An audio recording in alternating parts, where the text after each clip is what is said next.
informe especial.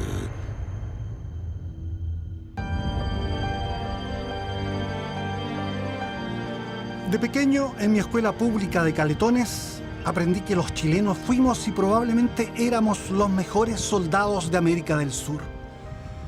O'Higgins pidió a los valientes que lo siguieran en Rancagua y Prat saltó al abordaje y murió en la cubierta del Huáscar. Las derrotas ocasionales y las definitivas guerras victoriosas son marcas indelebles. Hace 20 años, Hernán Cubillos, uno de los hombres más inteligentes que ha dirigido las relaciones exteriores de Chile, me dijo algo increíble sobre lo que habría ocurrido si Argentina hubiera invadido Chile.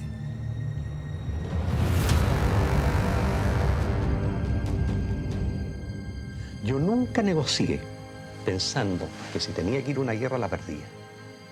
Yo tenía claramente la visión de que yendo a una guerra iba a ser un desastre, porque las guerras son un desastre y el que ha sido hombre de armas lo sabe mejor que nadie. Pero que si nos hubieran llevado a una guerra, la hubiéramos ganado y el ejército chileno hubiera invadido Buenos Aires.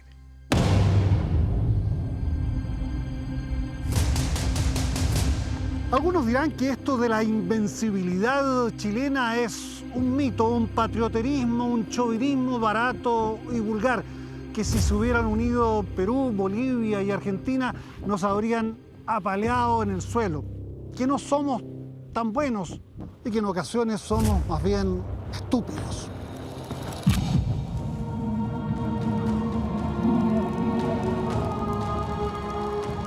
Pienso en ello mientras avanzo en la senda que rodea el volcán Antuco, justo en los lugares donde hace 13 años fueron cayendo fulminados por la nieve y un viento glacial 44 soldaditos de apenas 18 años, mal equipados, mal entrenados, mal organizados y peor conducidos por incompetentes oficiales.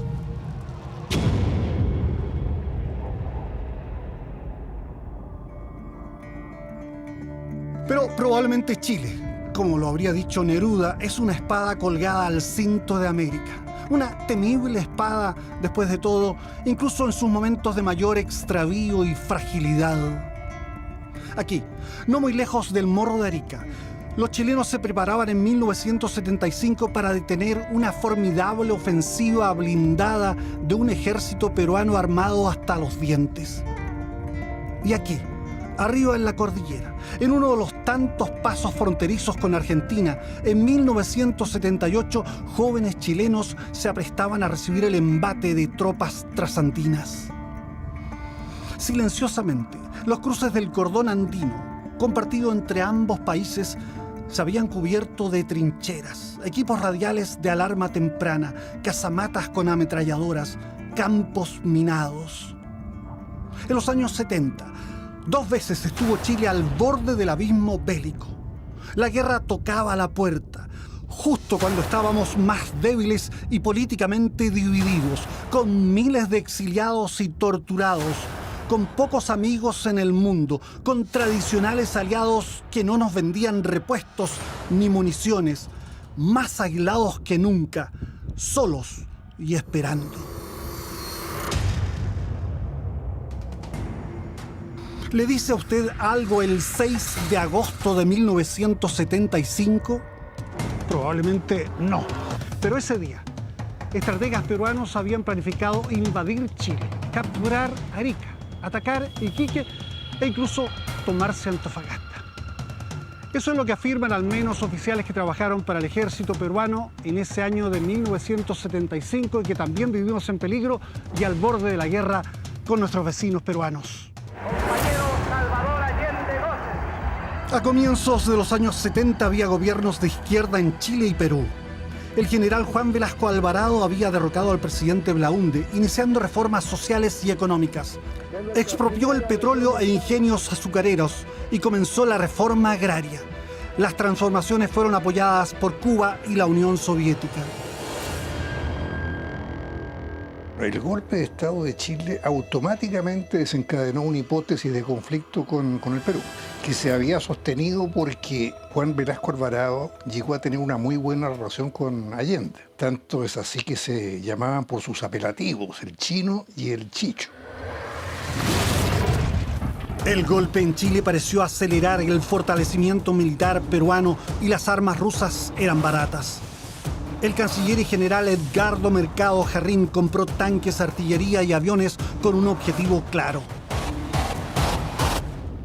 superar, como dicen los militares, la estatura estratégica de Chile por primera vez en la historia.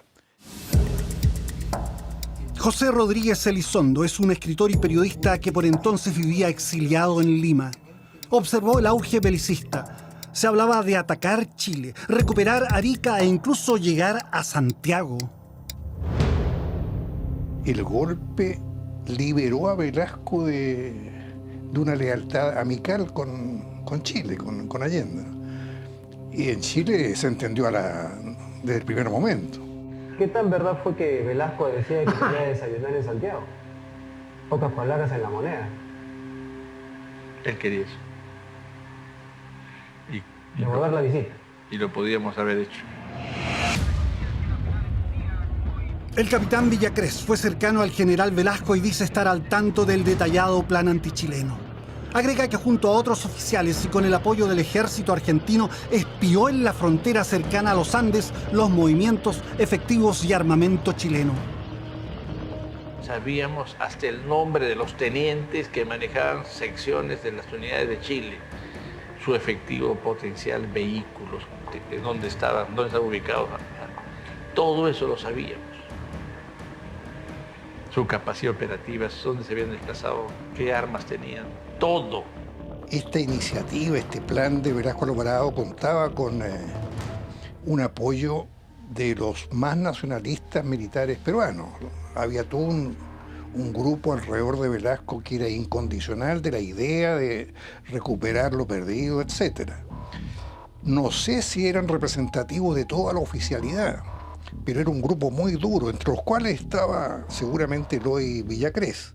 El plan de operaciones que nosotros teníamos para recuperar Arica y Tarapacá en 3 fases, que es Negro 1, Negro 2 y Negro 3, con posibilidades de llegar a Santiago de Chile. Claro, Negro es Chile. Claro, Negro es Chile, pero Negro 1 era tomar Arica, Negro 2 Iquique, y Negro 3 era Antofagasta y entregar a Bolivia.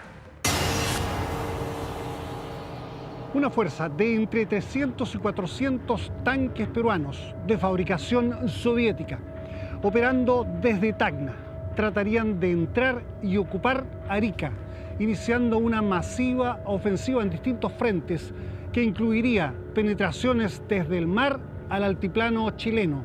Putre, Parinacota y Chunquerá estarían en la mira peruana.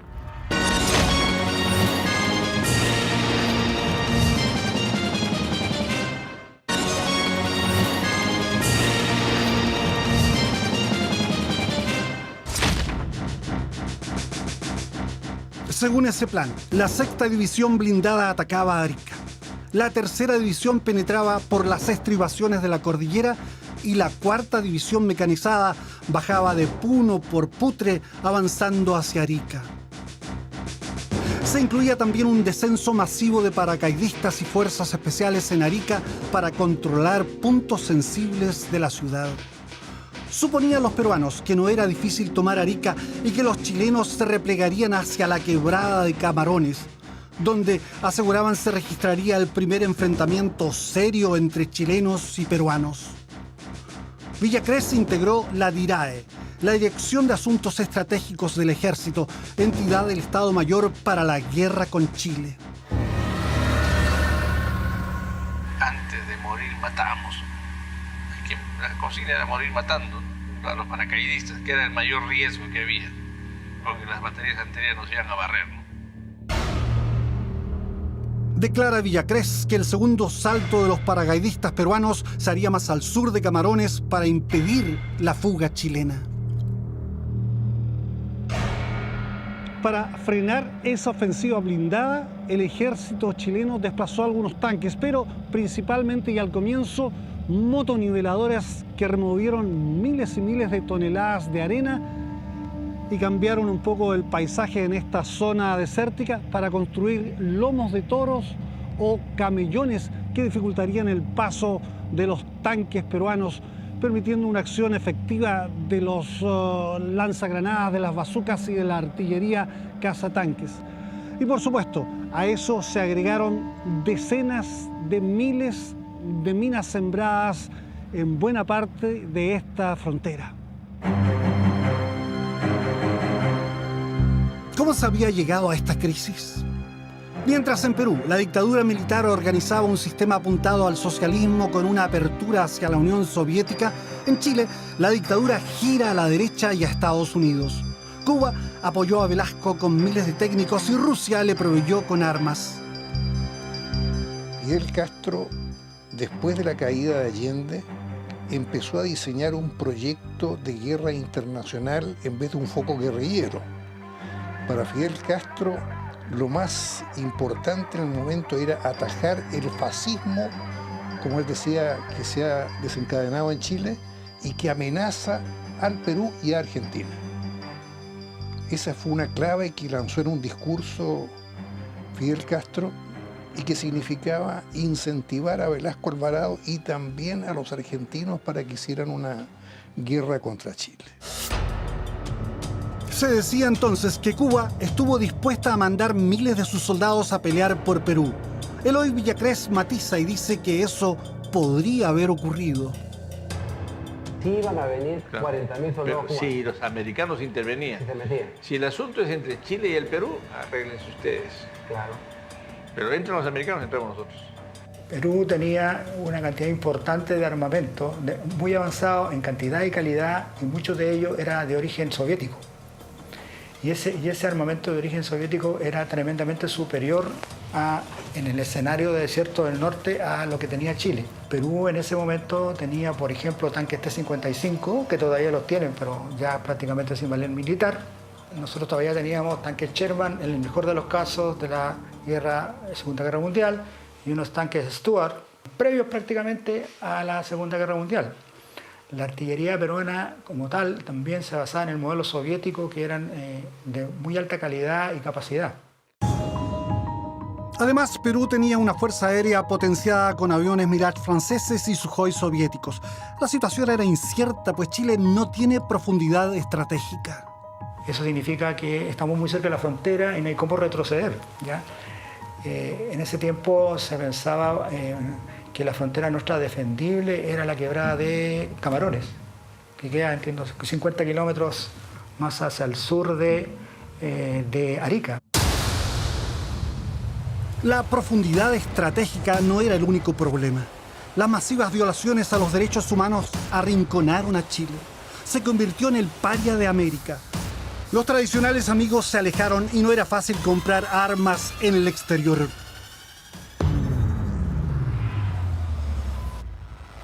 Perú se está armando. Está tratando de comprar un portaaviones británico por $160 millones y ha encargado 4 lanchas torpederas en Italia, rompiendo el equilibrio de armas en el Pacífico Sur. Además tiene 600 tanques rusos. ¿Y dónde consiguen armas ustedes? Modificando lo antiguo, el hambre agudiza el ingenio. Estamos recuperando carros antiguos y elementos de artillería. Nuestro pueblo es de gran empuje y no tiene problemas con los indios. Ellos tienen muchos elementos indígenas. Ustedes en el pasado han ganado sus guerras. Nunca hemos perdido una guerra. Estamos orgullosos de ello. Y si aquí pasa algo, ¿cuál será la actitud de los Estados Unidos? Dependería de quién fuera el agresor en la guerra. Kissinger fue muy disuasivo porque en esa época era como optar entre el SIDA y el cáncer. O sea, cuando se produce esta conversación, ya Pinochet es absolutamente impresentable desde el punto de vista de la política internacional. Y apoyar a Pinochet en una guerra contra Perú habría sido realmente un punto mayor de la Guerra Fría total. Pero por otra parte, arriesgarse a una invasión peruana que significara un triunfo de las armas soviéticas también era impresentable. Solo quedaba fortificar Arica en la medida de lo posible, y eso hicieron los ingenieros militares. Bajo el comando del oficial de inteligencia coronel Odlanier Mena, sembraron 80.000 minas antiblindados y antipersonales. Se habilitaron posiciones, trincheras, búnkers y refugios subterráneos a todo lo ancho de la desértica frontera con Tacna. Esta servía de refugio para los jeeps. Salían los jeeps, combatían, disparaban y se escondían. ¿Qué tipo de armas llevaban los jeeps? ¿Cómo era eso? Era un cohete 106 milímetros, de 106, cañón 106 milímetros. ¿Aquí a cuántos kilómetros estamos de la frontera? Aproximadamente estamos a 6 kilómetros. En esos tiempos había una cosa muy tensa porque los peruanos decían que sí, ellos iban, al cumplirse los 100 años, se iban a tomarse Arica. Por lo tanto, en nuestra ciudad y en nuestro ejército nos preparamos nosotros en caso de cualquier ataque. Inferior en armamento pesado, el ejército montó culebreantes defensas que a mirada de satélite así se ven. Si los tanques peruanos se empinaban sobre los camellones, podrían dejar a la vista sus vientres blandos, presa fácil para la metralla y los obuses de la artillería. Había dos versiones con respecto a nosotros, los chilenos. Una según la cual las instrucciones de Mena eran declarar Arica ciudad abierta y defendernos más atrás, ¿no? en Iquique. Pero eso me lo desmintió Mena cuando yo lo consulté. Y según Mena, la instrucción de él era defender Arica casa por casa. En extenuantes jornadas en el cuartel 2 del Regimiento de Ingenieros de Arica se armaron las casamatas de hierro y concreto que darían protección a los cientos de nidos de ametralladoras, refugios de cañones y posiciones de francotiradores. Minas de fabricación belga y norteamericana fueron plantadas desde los cerros al mar. Pronto se incorporarían también minas de fabricación propia. Este es un refugio de personal. Un refugio personal en el cual está construido con losa y rieles que afirman la estructura del cielo. Y arriba está montado con sacos con arena para poder resistir una caída de alguna bomba. ¿Y soportó o hicieron pruebas? Sí, se hicieron pruebas y resultó, la gente estaba bien tranquila porque se hicieron pruebas con bombas y se hicieron detonar minas encima y no. ¿Cuántos hombres podían estar aquí? Una sección aproximadamente, unos 30 más los 3 comandantes cuadras y el comandante de sección. Y ahí ellos dormían, comían, se duerme acá, se mantenían acá con sus mochilas y su equipo de combate. Ahora en la parte sanitaria teníamos que salir para afuera en la noche, cosa que no se viera y hacer nuestras necesidades como pudiéramos nomás, en el momento de conflicto. Una guerra con Perú gatillaría la participación de Bolivia y en el gobierno militar chileno se optó por buscar un arreglo. Hubo un oficio de Pinochet a la Cancillería diciendo que se buscara un método para neutralizar a Bolivia por 6 meses. Ello porque había un grave riesgo con el Perú. Perú había recibido los tanques soviéticos, los T-54 y los T-55. Nosotros no teníamos, en esa materia no teníamos nada, estábamos muy desprotegidos. La idea era neutralizar a Bolivia con una oferta aparentemente irresistible. Mar propio al norte de Arica junto al límite con Perú y un canje territorial. Bolivia estuvo de acuerdo y los dictadores Banzer y Pinochet se abrazaron en charaña.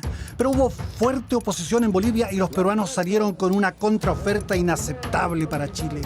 Todo quedó en nada. Aceptar el arreglo chileno-boliviano implicaba para Perú dejar de tener una frontera con Chile. Al menos por un tiempo, Bolivia fue neutralizada. En el fondo, la negociación cayó el día que Banzer dice que no al canje de territorio. Se acercaba la fecha del ataque contra Chile con el que soñaban mentes afiebradas del Perú. Velasco arengó a sus tropas en Arequipa y recordando al coronel Bolognesi que murió en el Morro antes de rendirse a los chilenos, dijo: soldados, en ustedes recaerá para la historia el escribir la página más brillante del ejército moderno cuando sus botas pisen el suelo santo de Arica. Recién entonces podremos decir: puede usted, mi coronel Bolognesi, descansar en paz. Pero Velasco sufrió un aneurisma que implicó amputarle una pierna y un estado de creciente deterioro físico y mental. Los militares peruanos se encontraron con un problema muy delicado. Si vamos a seguir a nuestro líder, y nuestro líder es inválido, y nuestro líder no está razonando bien, bueno, el problema puede ser catastrófico. El golpe contra Velasco estaba en marcha y su líder era el general Francisco Morales Bermúdez. Hacia finales de agosto se juntaron 5 divisiones en Tacna. La preocupación de Bermúdez era que los chilenos supusieran que tal concentración se desencadenaría contra Chile. El general Artemio García se comunica entonces con el coronel Mena, de quien se había hecho amigo. Y le dice algo así como que entiendan ustedes que esto que están viendo aquí, este desplazamiento de tropas, no tiene nada que ver con ustedes. Y Mena, que como buen oficial de inteligencia lo sabía todo, o decía que lo sabía todo, le dice algo así como: sí, ya lo sé, general, viva el Perú. El atrincheramiento chileno continuó por meses y años. Unos 20.000 efectivos permanecieron en alerta máxima en las guarniciones nortinas, atentas a lo que Morales Bermúdez denominó la segunda fase de la revolución militar peruana. Lo cual le permitió a él ir desplazando, cortando poco a poco a los militares velasquistas y sacando a los elementos castristas del ejército. Había mucho elemento castrista, filocastrista, los embobados por la Revolución Cubana, como decía el propio Velasco Alvarado. Por lo tanto, cuando tuvo todo el control del poder, dejó en claro que su proyecto no era la guerra contra Chile, y en ese momento se ganó el apelativo de El Felón. Oficiales como Villacrés todavía confiaban en participar en una guerra contra Chile. Dice que habló ante Bermúdez al que trata de felón, es decir, traidor. Presidente, de ingeniero a ingeniero le digo que han pasado demasiados meses, ya debíamos estar en Arica y Tarapacá. Y estas dilaciones comienzan a tener un olor a traición. Villacrés y otros oficiales trataron de asesinar a Morales durante un desfile, pero fallaron. Villacrés salvó de la persecución y se exilió. Progresivamente, los oficiales más radicales del Perú fueron desalojados del poder y Morales, sin dejar de comprar armas en Rusia, cambió la brújula política y económica del país. Mientras se diluía el conflicto provocado por Perú, despuntaba otra fricción tanto más peligrosa para Chile. En mayo del 77 se conoce el laudo arbitral que reafirma los derechos de Chile en el canal Beagle y su soberanía sobre las islas Picton, Lennox y Nueva. La posesión de estas islas le daba derecho al mar circundante. 8 meses después, Argentina declaró insanablemente nulo el laudo que se había comprometido a respetar. Al igual que Perú, Argentina se había fortalecido militarmente y Chile estaba debilitado.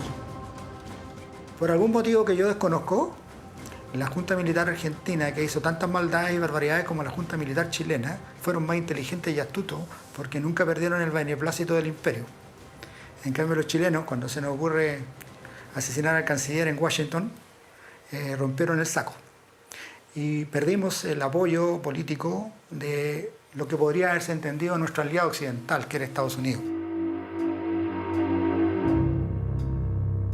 Los crímenes cometidos por la dictadura en Chile, en el extranjero y en la propia capital de Estados Unidos aislaron aún más al país.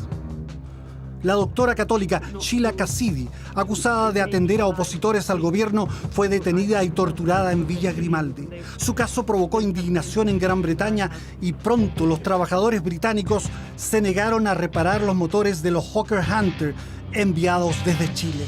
Cerrados los mercados de armas a precios oficiales, Chile compraba a sobreprecio. El canciller Cubillos buscó apoyo en amigos no tradicionales de Asia. Los Hawker Hunter de la Fuerza Aérea que Inglaterra no quiso reparar por los problemas de derechos humanos, fueron reparados en una nación asiática. Las patrulleras que fortalecieron enormemente la Marina y los cohetes y exocet y cosas que conseguimos en esa época fueron suministrados por un país del medio oeste. Yo he hecho un estudio, por ejemplo, cuánto costaron los aviones que se compraban en Francia en los años 80, los Mirage 50, y de acuerdo a mis números, que costaron como un 50% más de lo que deberían haber costado si lo hubiesen comprado en un mercado formal abierto. Pero en los años 70 no teníamos Mirage y los Hunter, los mismos que incendiaron la moneda, tenían problemas de repuestos. Nosotros en el año 75 habíamos comprado en Estados Unidos 18 casas F-5 y se compraron además 32 o 36 bombarderos ligeros A-36, los que se usaban en Vietnam, digamos. Ya esos se habían comprado en Estados Unidos y esos alcanzaron a llegar para el conflicto del 78. En cambio, los vecinos tenían A4 comprados en Estados Unidos en grandes cantidades y tenían bastante otros en cantidad de capacidad de aviones para dar una superioridad sobre Chile.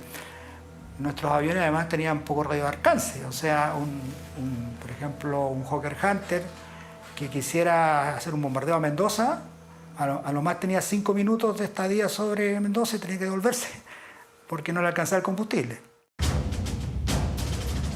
La tensión bélica entre ambos países fue escalando dramáticamente el 78. La instrucción nuestra era, en la práctica del tiro, cuando hacíamos blanco, se decía, viva la patria, maté a un chileno. En Argentina yo ya había visto una prensa loca, con un gobierno loco, promoviendo la guerra con Chile, diciendo las islas son nuestras, el Beagle es nuestro, etcétera, etcétera. Los trenes que llevaban tropas hacia el sur eran despedidos en medio del jolgorio y con gritos antichilenos. Pinochet no creía solo en el dominio del mar, entonces se dedicó a formar un ejército de infantería como nunca lo hemos tenido.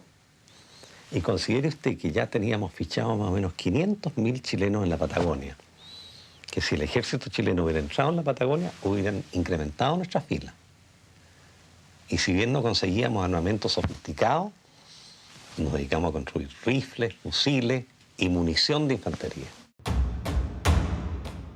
Miles de jóvenes fueron reclutados por el ejército, pero esta vez el llamado alcanzó también a muchachos de la clase pudiente. El estudiante de economía Ricardo Abello, de Concepción, fue uno de ellos. Me presenté el sábado, pero tampoco sin mayor problema, porque yo dije con la red de contacto que tenía mi padre, digamos, esta cosa, además como estoy estudiando, no hay ningún problema. Lo encontraron apto y lo dejaron dentro. De nada sirvieron los contactos. Se hicieron todos los movimientos, llamadas, ni una excepción. Estaba básicamente lo único que sí me logró informar mi padre el domingo de que por el tema con Argentina, este tema no había ni una posibilidad de ser eximido. Este era un curso especial en que íbamos a ser entrenados y nos iban a enviar a algún destino que no nos habían dicho a contar del lunes siguiente. El curso de comando se efectuó aquí, junto a las laderas del volcán Antuco y a algunos kilómetros del Paso Pichachén, frente a Neuquén, Argentina. 50 chicos, todos de la misma clase social y provenientes de colegios privados, fueron brutalmente acondicionados física y mentalmente para convertirlos en máquinas de matar. Estar dispuesto a morir. Uno dice, claro, ahora... pero estar dispuesto a morir en una posición, en un hoyo, en una trinchera, digamos, no arrancar. La primera cosa es enfrentar un enemigo que es real, o es otra persona con equipamiento, entonces no, tú tienes que estar ahí y da lo mismo si se te acaban las balas, no, tú tienes que quedarte en tu puesto y ahí y es sin rendición. Por lo tanto, lo primero que le enseñan es sacarle a uno el switch del tema de que con una orden, con una posición, no la va a entregar nunca. Y para eso se entrena. Eso no es gratis, eso se entrena. Y se entrena, en esa época se entrenaba en forma durísima, se entrenaba con golpe, porque la única forma que el soldado no arranque frente al primer disparo. Si aquí no, ellos mismos nos dijeron, ustedes no vienen a desfilar, no nos importa esa cosa, no nos importa lo que ustedes tienen, cuando sean destinados, ustedes no pueden moverse de su posición. Fueron endurecidos a golpes y estresados al máximo en las canchas de prisioneros. Tomaban prisioneros y tú te defendían, te golpeaban si tú estabas durmiendo, porque tú no podías dormir. No podías dormir nunca. Yo dormí en meses más de 2 horas continuas. Siempre tienes que tener porque resulta entonces te sacaban prisioneros, te golpeaban, porque tú no podías caer prisionero. Te preguntan cuántos soldados tienes en tu cuadra, qué armamento, dime cómo son tus oficiales, cómo están distribuidos. Y tú tienes que resistirlo como soldado, digamos. No es por un afán de hacerte daño, es un afán de entrenarte mentalmente para soportar eso y no hablar nunca, digamos. Entonces al final uno, sin dormir, con esos campos prisioneros o estresores físicos y mentales permanentemente, con hambre, con sed, uno crea un soldado que éramos muy irascibles. Discutíamos entre nosotros, o sea, si de repente pasaba otro soldado y te pasaba a golpear, eso era una pelea. Nosotros entrenábamos con un fusil, el corvo y el yatagán. El yatagán es el sable que se pone en la trompa del fusil. ¿Por qué? Porque teníamos 20 tiros. Se acababan los 20 tiros, hay que pelear y defender la posición con sable, con el corvo. Entonces, esa era la realidad del ejército chileno, digamos. Pero no iba a dar pie atrás el soldado, digamos. En la frontera, estos señoritos convertidos en feroces combatientes pasaron más de 6 meses esperando. Y uno lo único que quería es que aparecieran los argentinos. Ya era, entre nosotros era una locura. Peleábamos entre nosotros porque eran bombas a punta de estallar. Entonces, no lo pasábamos bien. Lo único que queríamos es que entrara luego el enemigo, que entrara el enemigo para que estallara esta bomba. En el Pichachén podían cruzar en verano tanquetas y artillería liviana. Ambos bandos se fisgaban mutuamente. Los exploradores chilenos atravesaban el límite provistos de fusiles sin munición. Estaba estrictamente prohibido en el mando chileno que nosotros fuéramos los que fuera el chileno el que estallara la guerra. Si la guerra estallaba, tenía que ser una guerra ofensiva de Argentina. En junio, Argentina ganó el Campeonato Mundial de Fútbol. Fue una inyección de exitismo. Generales y almirantes parecían más arrogantes que nunca. El general Luciano Benjamín Menéndez, jefe del tercer cuerpo del ejército argentino con asiento en Córdoba, habría señalado que, declarada la guerra, estaría a media mañana almorzando en los Andes, al atardecer bebiendo champaña en Santiago y en la noche meando en Viña del Mar. Él nunca desmintió la especie. El canciller Cubillos recordó una áspera conversación que tuvo en una recepción con otro duro, el general Guillermo Suárez Mason, quien le dijo: Usted no quiere entender que Argentina, que el ejército argentino, necesita pelear una guerra limpia. Yo me quedé perplejo y lo único que atiné a decirle fue: general, ¿usted cree que existe una guerra limpia? La guerra sucia contra la subversión en Argentina, con su secuela de asesinatos, desapariciones y torturas, había ocasionado unas 30.000 muertes. Muchos señalan que la cuasiguerra en el cono sur de América se originaba en militares chilenos y argentinos involucrados en violaciones sistemáticas de los derechos humanos. Pero la verdad es que Chile era el país bajo amenaza y hacia el cual apuntaba el así llamado Operativo Soberanía, es decir, la invasión. La fecha de la agresión fue fijada para el 22 de diciembre. A las 20 horas de ese día, una fuerza naval se apoderaría del Cabo de Hornos e islas adyacentes. A las 22 horas, y previo bombardeo aeronaval, los batallones 3 y 4 de la Infantería de Marina tomaría las islas Picton, Lennox y Nueva, asegurando el control de la boca oriental del canal Beagle. A las 24 horas del 22 de diciembre comenzaría la invasión de Chile continental. El quinto cuerpo del ejército argentino tomaría Puerto Natales y Punta Arenas. Al amanecer del 23 de diciembre, la Fuerza Aérea Argentina destruiría a la Fuerza Aérea de Chile. Simultáneamente, el tercer cuerpo del ejército argentino, comandado por Luciano Benjamín Menéndez, penetraría por los pasos fronterizos Los Libertadores, Maipo y Puyehue para apoderarse de Santiago, Valparaíso y la región de los lagos. Para desalentar una posible reacción de Brasil, un aliado natural de Chile, los argentinos desplazaron fuertes contingentes en la frontera norte.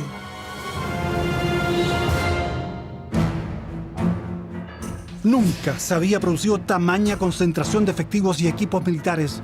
Se calcula que más de 130.000 soldados argentinos estaban cerca de la frontera con Chile y, considerando a los reservistas, Argentina podía contar con unos 250.000 soldados. Muchos generales argentinos auguraban un paseo rápido por Chile y luego negociaciones para quedarse con al menos una de las islas en disputa. Pero esto sería cualquier cosa menos un paseo. En Chile se entendió que la invasión argentina generaba una guerra nacional a todo lo largo de la frontera y a lo ancho de los mares. Una guerra sin cuartel, prolongada y sangrienta. Una guerra de fusilamientos, masacres y terror. Si perdíamos los aviones de combate, íbamos a seguir luchando con cualquier cosa que volara. Habíamos preparado los medios para eso. Teníamos armamento adecuado para ello y la voluntad de luchar con todo lo que volara, y si eso se acababa, pues entonces también hasta con el cuchillo. La formación de comandos chilenos, chicos de 17, 18 y 19 años, se hizo durísima y hasta bestial en Magallanes.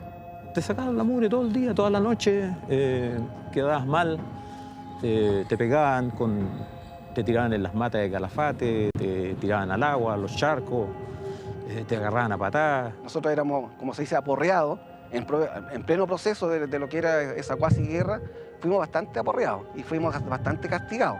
Yo creo que hubo bastantes violaciones de los derechos humanos contra los soldados. En esta área también se simulaban campos argentinos de interrogación de prisioneros. El famoso campo de prisioneros que lo vivimos nosotros allí en Rubén, que fue realmente cruel. Hoy día no estaría permitido, estarían presos los tipos que hicieron eso. Que prácticamente fue tortura. ¿Y cómo fue tortura? Porque habían enfermeros que controlaban para ver si acaso resistíamos las pruebas que nos hacían.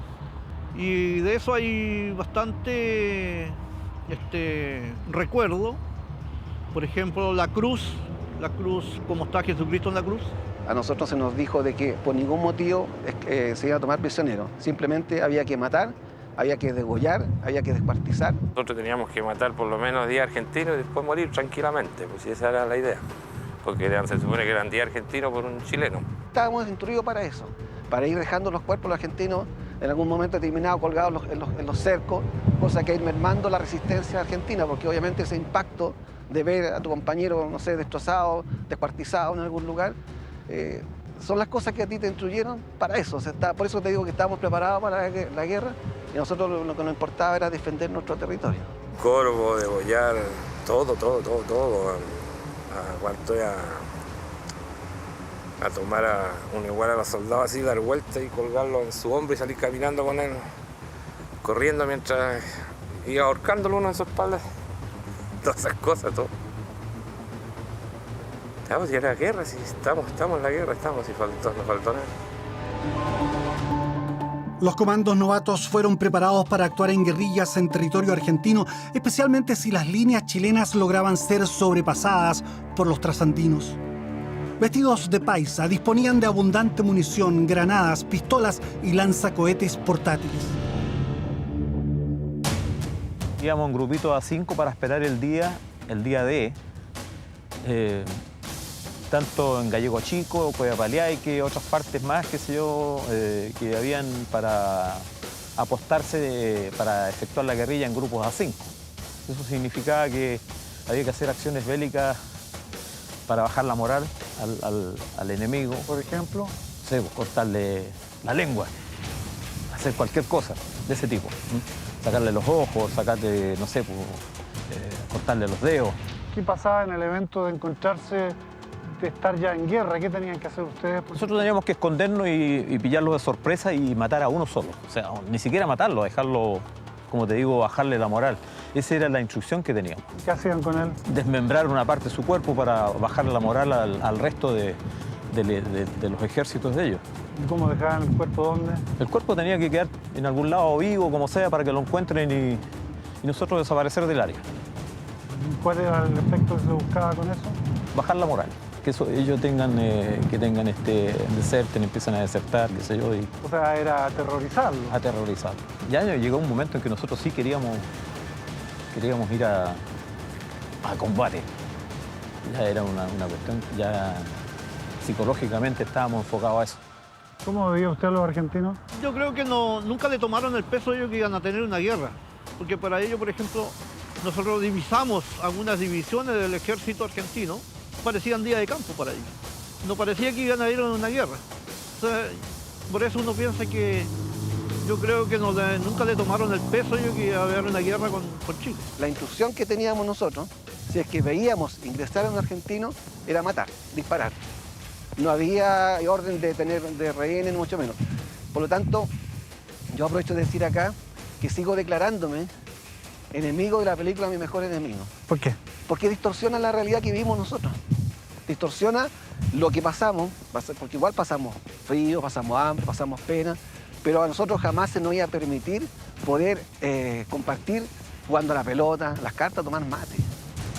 Al igual que en Arica, muchos campos cercanos a Natales y Punta Arenas, favorables al uso de fuerzas mecanizadas y blindadas argentinas, fueron profusamente sembrados con minas y las eminencias topográficas cubiertas con cientos de posiciones y casamatas para albergar tiradores, morteros, lanzacohetes y nidos de ametralladoras. Desarrollamos con Cardún una bomba pequeña que después la agrupamos, también lo hizo Cardún, por cierto, por instrucciones nuestras o a solicitud nuestra. Bombas de racimo. Pero estas bombas se podían también lanzar individualmente desde aviones no militares. Nosotros sabíamos que en el mar podíamos ganar cualquier guerra. La Fuerza Aérea estaba débil. El ejército se preparaba, bajo instrucciones del general Pinochet, para una larga guerra de infantería, que al final también hubiéramos ganado. Yo nunca negocié pensando que si tenía que ir a una guerra la perdía. Cubillos trataba de encauzar a los argentinos en una vía diplomática, pero los duros trasandinos, los Menéndez, los Suárez Mason, los Vaquero y los Macera perseveraban en agresivos preparativos. No todo era vientos de guerra en Argentina. La mayoría de su población probablemente no deseaba la guerra. Aunque severamente restringidos, los opositores trasandinos parecían repudiar los aprestos bélicos de los así llamados gorilas del ejército y la armada. Solo le pido a Dios que la guerra no me sea indiferente. Es un monstruo grande, pisa fuerte. La voz de León Gieco enfureció por entonces a los generales argentinos, pero el huayno compuesto el 78, cuando culminaba los planes de invasión, no pudo ser acallado, convirtiéndose en un verdadero himno a la paz. Pero por entonces Gieco no era escuchado en la Casa Rosada. Y entre el 13 y el 22 de diciembre, Chile y Argentina vivieron el periodo más tenso en la historia de sus relaciones. En el sur, los preparativos defensivos estaban completos. La construcción de trincheras en la extensa frontera entre Punta Dungenes, Punta Arenas y Puerto Natales estaba terminada. Miles de soldados se alistaban en sus puestos de tiro, mientras los blindados aguardaban en la retaguardia y los cazatanques esperaban la arremetida argentina. Soldados, aviadores, marinos y carabineros se aprestaban para el combate. Quizás los primeros que iban a enfrentar los asaltos de la tropa argentina iban a ser los policías uniformados. Nosotros recibimos refuerzos de carabineros. Carabineros que aquí está formando parte de dirigiendo el tránsito o en las comisarías. y ese se transformó en el mejor soldado. En Santiago, el ambiente era una mezcla de calma y ansiedad en torno al diferendo limítrofe.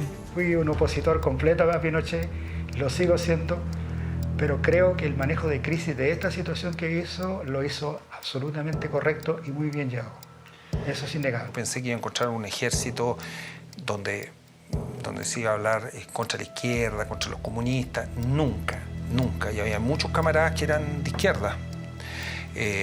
Nunca un instructor, un oficial, un instructor habló del tema político. Nunca. En Chile había una reserva estratégica literalmente de las Fuerzas Armadas que no se había contaminado con la represión y que estaban estudiando profundamente, lo supongo yo, el fenómeno estrictamente castrense de agresión. Yo jamás escuché la palabra Pinochet, el nombre de Pinochet dentro del servicio militar, nunca, jamás. Ni hablar de general o de mi general Pinochet, no, eso lo tengo que descartarlo inmediatamente. Nunca fui partidario, simplemente eran conflictos con los argentinos, nuestros enemigos eran los argentinos ingresaban a nuestro territorio, querían quitarnos nuestras islas, etc. Muchos parecían ignorar lo que estaba pasando en el sur. En una mina abandonada de Cal, en Lonquén, fueron encontrados los restos de 15 campesinos izquierdistas asesinados después del 11 de septiembre del 73. En los techos de los hospitales comenzaron a pintarse grandes cruces rojas y los aviones LAN y LADECO transportaban de noche pertrechos y soldados al eventual teatro de guerra austral. La prensa y la televisión se autocensuraron. Pasé por Talcahuano a avisarle a mi mamá. Oye, mami, ¿sabes qué? Parece que me voy a la guerra, le dije, así que... me dijo, hijo, que te vaya bien. Porque nadie creía, pues, si en Talcahuano no se veía nada, en Santiago menos, si la guerra se vivió de Punta Arenas para acá, no, pues.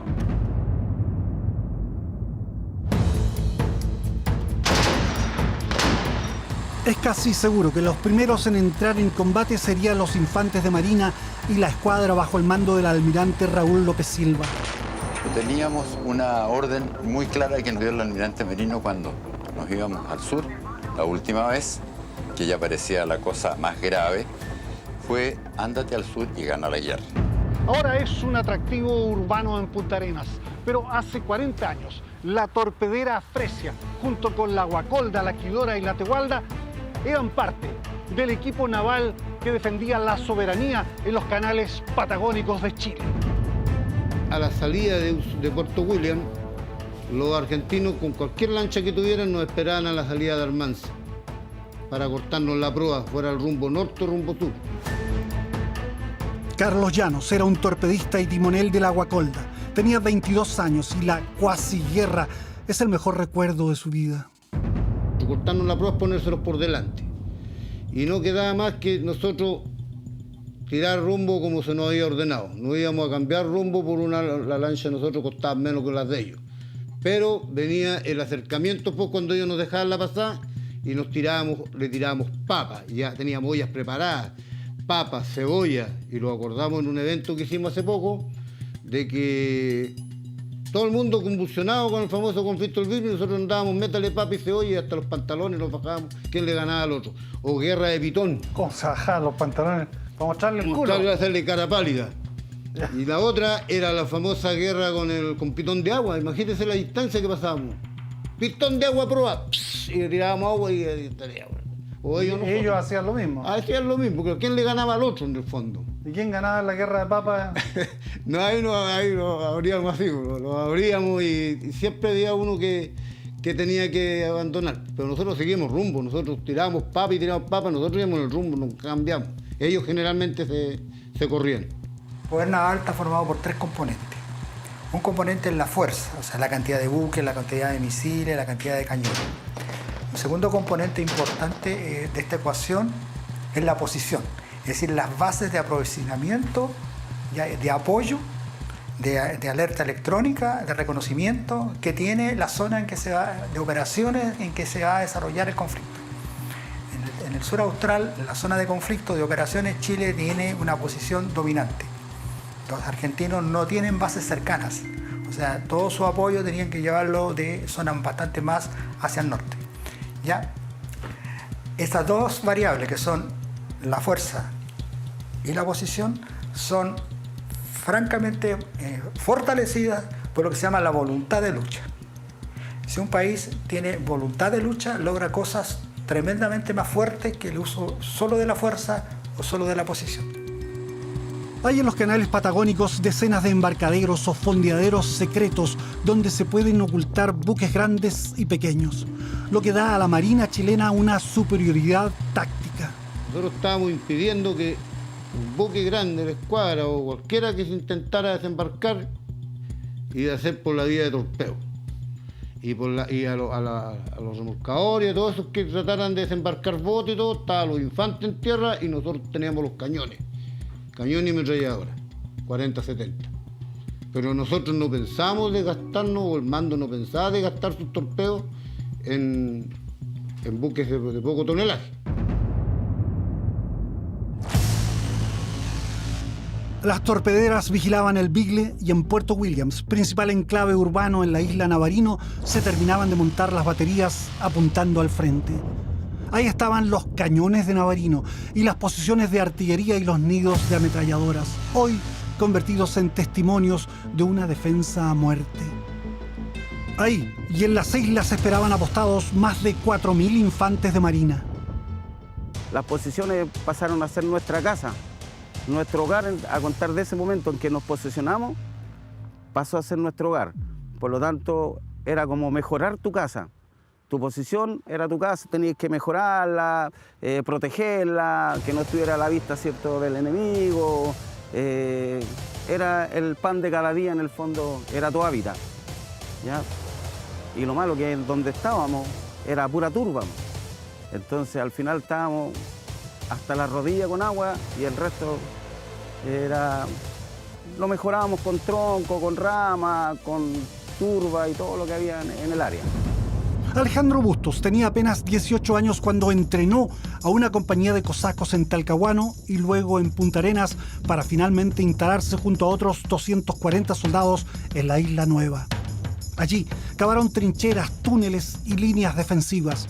Sabían que recibirían generoso fuego enemigo. Siempre primero el fuego apoyo naval, el FAN, después el FA, el fuego apoyo aéreo. O sea, la isla la iban a hacer pelota y después recién ellos nos iban a tirar la infantería. Y nosotros teníamos que resistir esos dos fuegos para poder llegar al enfrentamiento, digamos, a ver al enemigo.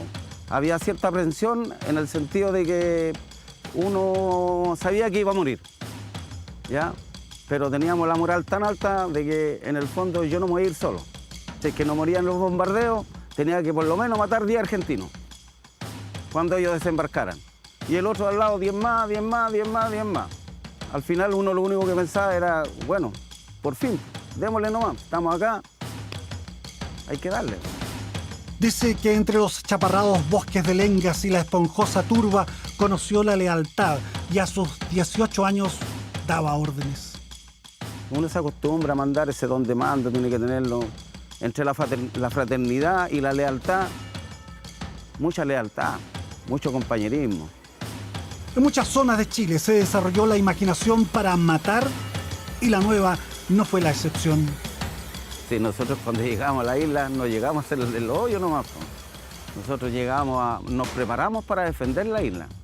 Eso significa que empezamos a hacer trampas, los ingenieros de combate empezaron, ¿cierto?, a usar su mente, a colocar trampitas, palos picantes, los famosos tarros flamígenos, los hoyos pedreros, arriba en la cota 200, arriba del Cerro Malto, el Oreje Burro, que también podrían ellos haber hecho un desembarco vertical con helicóptero.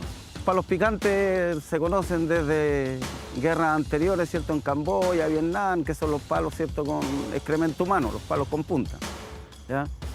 Pero los tarros flamígenos eran tambores de 200 litros que se colocan con aceite quemado, ¿ya?, un poco de acerrín, una carga de explosivos de C4 y por vía eléctrica se ponen en la ruta por donde supuestamente, si es que ellos hubiesen desembarcado, por donde iban a transitar. Y eso explota las esquilas de los tambores, más el acerrín con el aceite y el explosivo. Los hoyos pedreros, que eran unos hoyos tipo cónicos de 1 metro de diámetro, ¿ya? Se le ponía una carga de explosivo al interior, vía eléctrica, se llenaba con hueillo y se tapaba el tepe, se ponía el tepe encima, todo por vía eléctrica. Entonces íbamos a sacrificar 1 o 2 compañeros, conectados, y salta el hoyo pedrero con los hueillos hacia los helicópteros arriba, como a 50, 70 metros de altura, con la velocidad que van, para los desembarcos verticales.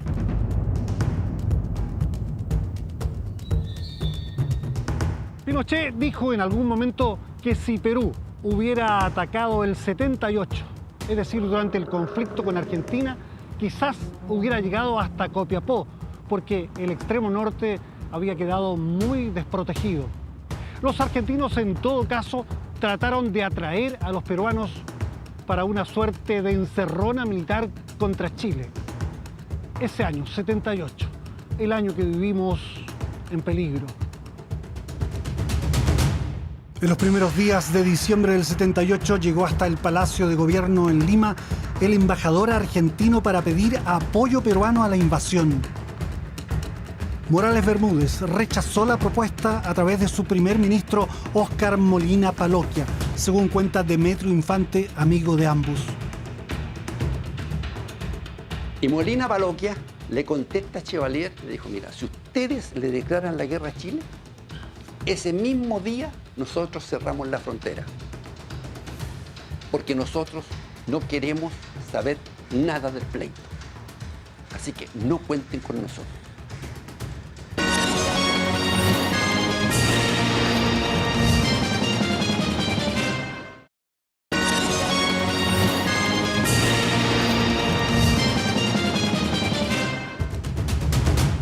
En los primeros días de diciembre del 78 llegó hasta el Palacio de Gobierno en Lima el embajador argentino para pedir apoyo peruano a la invasión.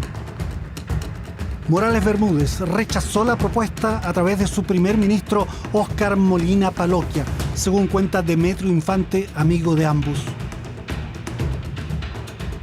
Y Molina Paloquia le contesta a Chevalier, le dijo, mira, si ustedes le declaran la guerra a Chile, ese mismo día nosotros cerramos la frontera.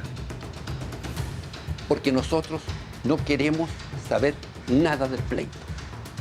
Así que no cuenten con nosotros. Entonces Chevalier le dice, o sea, ustedes no se unen a nosotros para irnos con... No. Y viene ahí la negación y es por eso que los peruanos no entran. Pero el requerimiento oficial existió. Y Morales Bermúdez seguramente le dijo a los argentinos, y te digo seguramente porque no hay documentos en que conste esto, mire, ya en la guerra del Pacífico nosotros le pedimos la ayuda a ustedes y ustedes aprovecharon esta guerra para quedarse con la Patagonia. Así que ahora inicien la guerra ustedes y nosotros veremos lo que hacemos. O se les devolvió la moneda. Afortunadamente, los peruanos se negaron porque esa es la peor pesadilla de Chile. La llamada hipótesis vecinal 3, la HV3, es decir, una guerra con Argentina, Perú y Bolivia al mismo tiempo. Y es por eso que el gran tema del armamentismo de Chile es un gran tema en los 3 países. Pero desde el punto de vista militar chileno está claro que Chile no tiene los recursos necesarios en una guerra con 3 adversarios, por ejemplo, para destinar una flota al norte y una flota al sur. Tendría que tener 2 escuadras Chile. Lo mismo con los aviones, etc.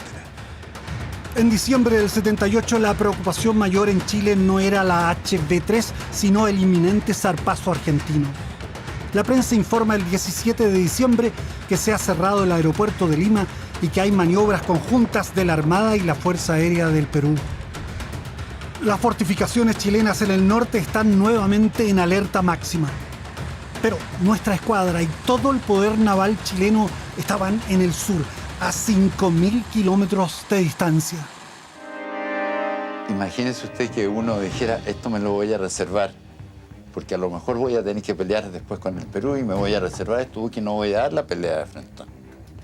Me pasaría lo mismo que a este comandante en jefe de la Armada Argentina que se guardó su flota para pelearla con Chile y perdió la guerra con Inglaterra. El tremendo peso de la historia militar chilena y las figuras míticas de Eleuterio Ramírez, Prat, los jóvenes de la Concepción, parecían volver a manifestarse en nuestra gente destacada en el austro. ¿Usted cree que un marino, un militar, un aviador chileno va a llegar a su casa diciendo me rendí? Pero además nuestro Código de Justicia Militar es muy claro. En un artículo dice, el militar que recibiere orden de mantener su puesto a toda costa, así lo hará. Puerto Williams aguardaba las hostilidades y los refugios para albergar a mujeres y niños estaban ya preparados. Había que hacer oscurecimiento también. ¿Ya? Solamente en las casas una ampolleta. En las ventanas se colocaban sábanas o frazadas, ¿cierto? Para que no saliera la luz hacia el exterior. Nos daban cigarrillos, algunos tragos fuertes también. Y me acuerdo que las comidas parece que le ponían como algo así como un ají, algo que según dicen de que era para tener vitalidad o estar más o menos como le dijera yo, con coraje. En un caso de que había de un conflicto teníamos que avanzar y qué sé yo, llegar hasta Gallego, hasta donde sea, pero teníamos que seguir adelante. Muchas familias chilenas se vieron abruptamente separadas cuando las fronteras fueron cerradas por Argentina. La incertidumbre se metió en muchos hogares y en el corazón de la Patagonia. Iniciadas las acciones en las islas, la aviación argentina bombardearía Punta Arenas, incluidos blancos relacionados con el transporte, las comunicaciones y el abastecimiento. Luego, probablemente avanzarían los blindados y la infantería hacia la conquista de la austral ciudad. Los chilenos podrían retroceder hasta Cabeza de Mar. La acción nuestra tenía previsto buscar derrotar a los argentinos en forma parcial, por partes. Derrotarlos en la acción ofensiva que pudiera llegar en Dorotea, la acción ofensiva que pudiera llegar en las islas, la acción ofensiva que pudiera llegar en uno de los puntos de Laguna de Mar, etc. Y de ahí, ¿no es cierto?, siempre hay que preverlo los planes, de ahí posiblemente pasaran ya a una contraofensiva. En Cabeza de Mar, algunos esperaban un gran choque de blindados donde los chilenos llevarían la peor parte, pero la estrategia era otra. Yo personalmente no pensé en el choque de blindados, ¿no es cierto?, porque primero hay que desgastarlo, destruirlos de a poco y después atacar. Porque si yo, ¿no es cierto?, avanza una columna de blindado, que era muy posible, y yo la contrarresto con otro ataque de blindado, bueno, vamos a destruirnos mutuamente o algo. Mientras que si yo espero con la organización del terreno, con los bazookas, que son los antiblindajes, con las minas, con todos los elementos que tengo para destruir parte de los blindados, voy a ser yo el que voy a hacer el ofensor en un momento determinado sobre esa fuerza blindada. Y pensar que todo eso puede haber sido de nosotros. Claro. Si la mente era no solamente defender la isla, sino que si ganábamos, obviamente que íbamos a dar el paso al frente y íbamos a seguir avanzando hasta recuperar la Patagonia. Eso es lo que no se sabe, pero la mentalidad de todo soldado era, si la guerra la ganábamos, recuperar la Patagonia. ¿Y tenía la sensación de poder ganar? Sí. Po. No, si usted le pregunta a cualquiera de mis contingentes, los que realmente estuvieron acá, Ushuaia era nuestro ya. Y así que de Ushuaia para allá ya era pan comido. Sí, ¿En serio se creían eso? Sí, po. Al que le pregunte, ¿Pero por qué? Porque los argentinos son más... No, si los argentinos... ¿Que no confían en el valor militar? No. ¿No? El soldado argentino es muy mamá. Entonces, esa sangre italiana que tienen, po. ¿Ah? Claro, bueno para el amor, bueno para los espaguetis, cuando suenan los cañones, abajo los pantalones. Entonces, claro, si no. Además que la formación, si todo depende de la formación que tiene uno. Si uno tiene una buena formación, la mentalidad es ganadora. Nosotros teníamos mentalidad ganadora. Aunque lo hubiesen hecho mierda, todos los que... Pero no iban a bajar los brazos, los que quedaran no iban a bajar los brazos. Chile mantenía un poderoso contingente de infantería en Tierra del Fuego. El oleaje y el viento han ido cubriendo las posiciones costeras chilenas en la isla. En Punta Espora, cerca del estrecho, estaban emplazados 300 hombres. Miguel Ángel Solorza recuerda. En el año 1978, ¿cierto?, se construyeron estas posiciones para el armamento de 106 milímetros, que se suponía que iban a desembarcar tropas enemigas para apoderarse del parte de la isla de Tierra del Fuego. Yo era en ese tiempo, yo creo, para mí, era un niño, una persona de 19 años, que recién tenía conocimiento de las armas para poder utilizar mis conocimientos y defender mi patria. No solo esperaban un asalto, también estaban instruidos para avanzar rápidamente hacia la parte de la isla ocupada por Argentina si la oportunidad se presentaba. ¿Está usted preparado para tomarse la isla de Tierra del Fuego completa? Tampoco puedo contestar esa pregunta. ¿Estaba en condiciones de poder haberlo hecho si se lo hubieran ordenado? Sí, sí.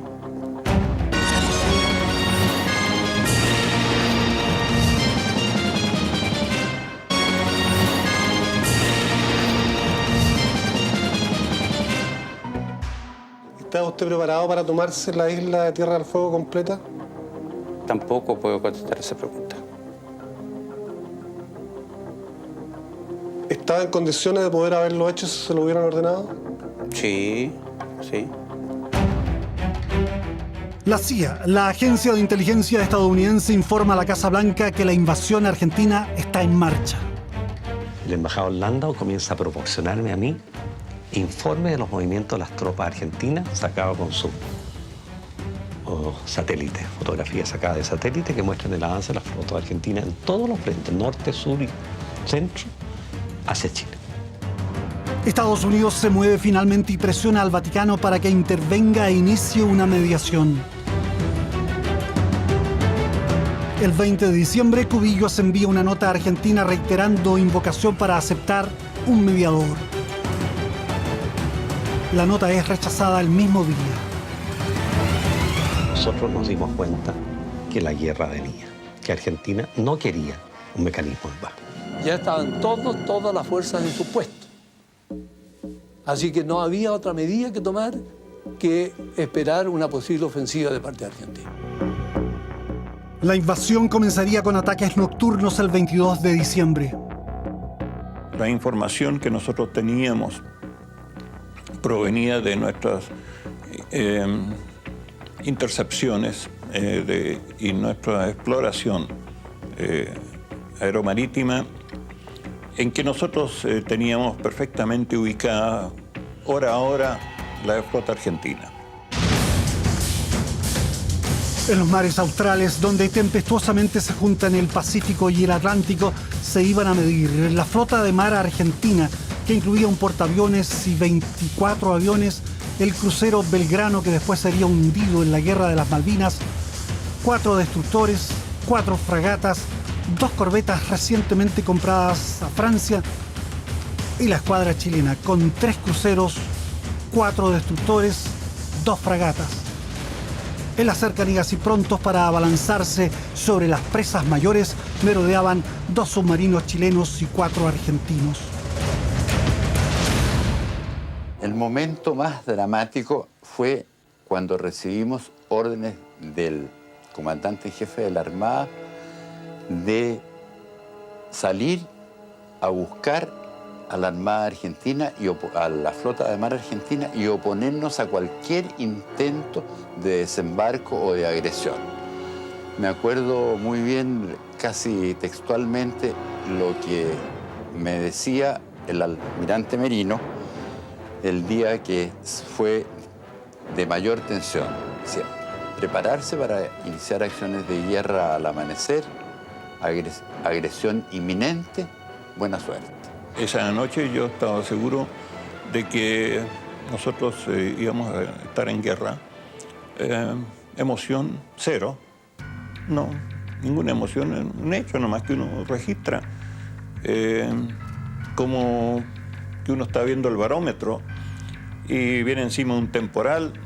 Cuando salimos de nuestros fondeaderos de guerra, o sea, del aprovechamiento de nuestra posición a la mar, cuando teníamos que cruzar esa barrera entre la tierra y el mar, o sea, la protección de la tierra y el mar, donde podíamos esperar peligro submarino, fue un momento de mucha tensión hasta salir del área de peligro.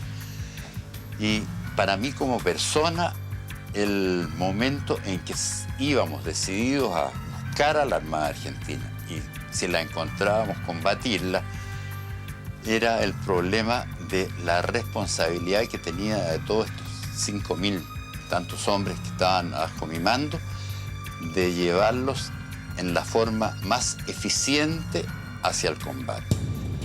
En el personal vi un entusiasmo enorme, porque ya llevábamos tanto tiempo esperando este momento, que cuando se le comunicó que ya no se tocaba más zafarrancho de combate para ejercicio, sino que cuando sonara el gong de zafarrancho de combate significaba que teníamos al adversario al frente, dispuestos ellos a agredirnos y nosotros dispuestos a repeler toda agresión, creo que salió un grito, por lo menos en el crucero donde yo estaba, que dijeron, por fin, viva Chile. Para nosotros fue un alivio porque íbamos al encuentro de la flota argentina y íbamos a entregar lo más valioso de nosotros. Estábamos dispuestos a eso, a morir por Chile, a morir por la patria, a morir por los nuestros, sin entregar nada. No existía ningún otro pensamiento en nosotros, nos olvidamos de todo lo demás. Nuestro fin era el combate. Chile parecía condenado a recibir el primer golpe en el mar. Estábamos preparados para repeler de inmediato cualquier intento de golpe, para que no se diera esta máxima guerrera que el que pega primero pega dos veces. Pega primero, pues se va a encontrar con que lo paran en la mitad del camino, su golpe no llega a fondo y recibe el contragolpe. La orden de atacar a Chile fue impartida a la flota de mar argentina, que inició su desplazamiento. Supuestamente un operativo por sorpresa, pero cada movimiento era monitoreado con precisión y el almirante López creó 2 escalones de ataque. Uno que se llamaba de acero, que era de buques americanos, que repito que quizás eran anticuados la mayoría, o casi todos, pero que eran de construcción muy sólida, para que recibiera la primera oleada de balas de grueso calibre o de calibre más que medio, por lo menos, de 6 pulgadas, y de misiles argentinos, y creían que esos buques podían resistir ese ataque. Y una segunda oleada que llamaban, la primera era de acero, la segunda de bronce, que eran los destructores y fragatas chilenos que tenían misiles, y eran el Williams y el Rivero, por lo menos, más modernos. Y ese se supone que iba a ser el que iba a contraatacar y en lo posible hundir a todos los buques argentinos que pudieran. La escuadra chilena abandonó sus fondeaderos secretos para no ser sorprendida por el primer golpe. Pero el 22 de diciembre, la flota argentina fue derrotada por el violento mar Austral. Suspendido el operativo Soberanía, los mareados y maltrechos argentinos volvieron a sus puertos. Estábamos en nuestros puestos, nosotros no se movió nadie, nadie se fue a su casa. Teníamos muy claro de que en ese momento podía venir el ataque y estábamos seguros que iba a venir. Y fuimos los primeros sorprendidos cuando en la mañana no había sucedido nada. Aparentemente, el mar se puso de acuerdo con el Vaticano. El Papa Juan Pablo II, requerido por Estados Unidos, actuó. Y frente a su llamado, la muy católica Junta Militar Argentina, con Videla a la cabeza, no tuvo más remedio que impartir a las 6:30 de la tarde del 22 de diciembre la orden de parar el asalto contra Chile.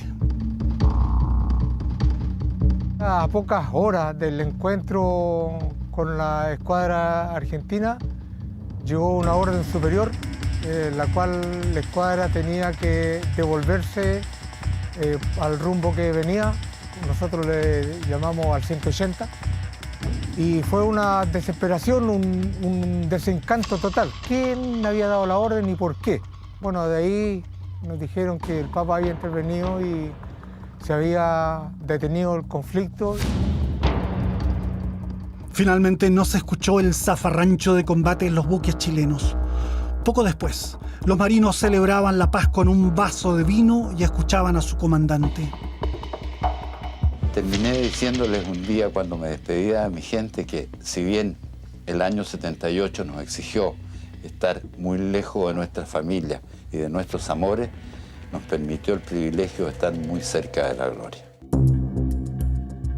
El 26 de diciembre llega Zamoré a Buenos Aires. El enviado papal inicia las gestiones que conducirían a un acuerdo entre ambas naciones.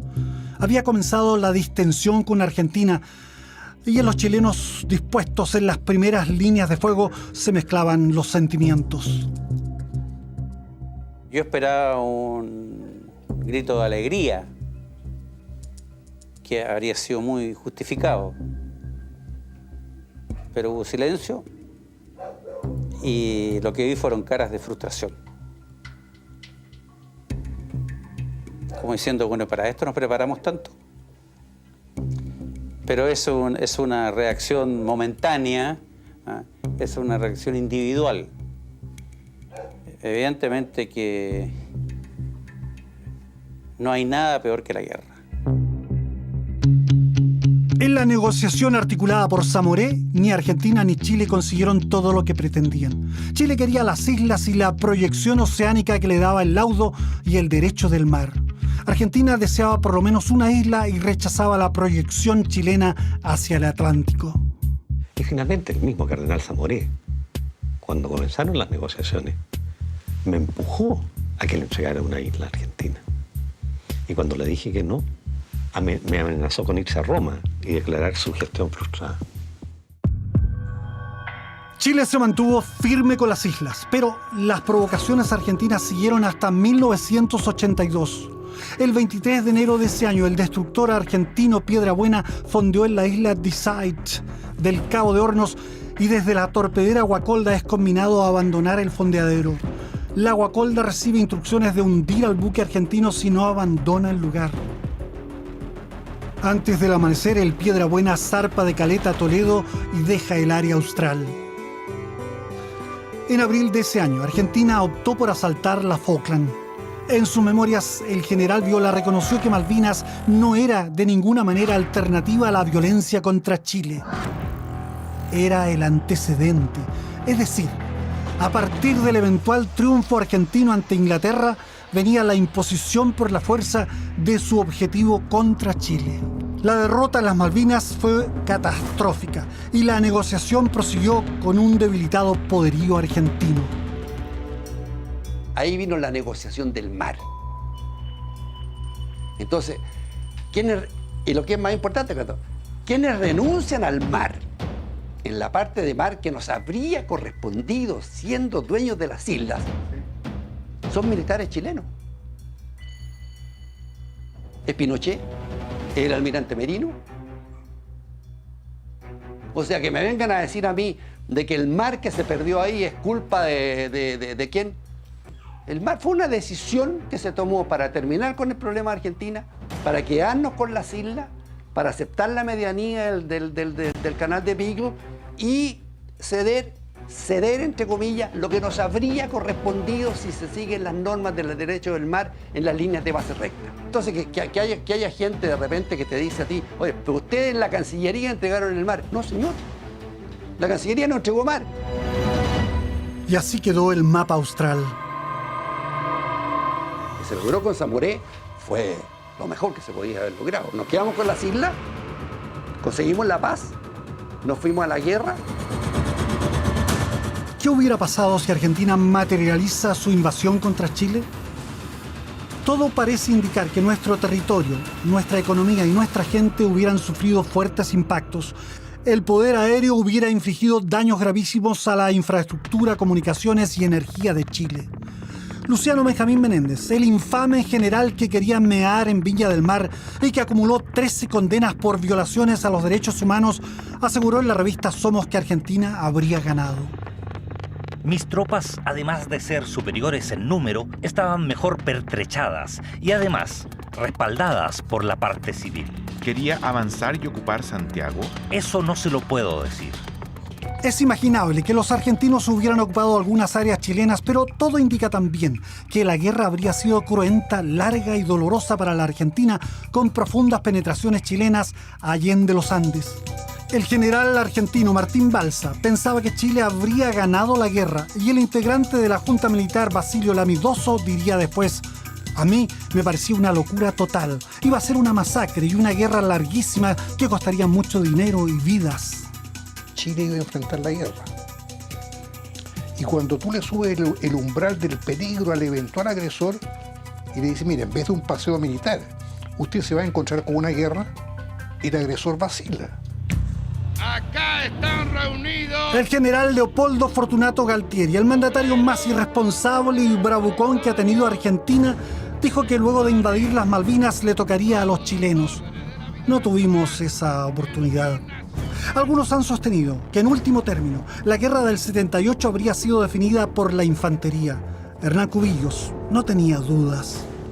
Iba a ser un desastre, porque las guerras son un desastre y el que ha sido hombre de armas lo sabe mejor que nadie. Pero que si nos hubieran llevado a una guerra, la hubiéramos ganado y el ejército chileno hubiera invadido Buenos Aires. Nos hubiéramos demorado algunos años, pero lo hubiéramos hecho. Y bajo esa seguridad uno negocia muy tranquilo cuando quiere la paz. Cumpliendo un tratado internacional, los soldados chilenos en los frentes norte y austral están terminando de limpiar los campos sembrados con minas. La emergencia militar pasó y en Chile algunos cuarteles han sido temporalmente abandonados. Hoy vivimos en paz y seguridad.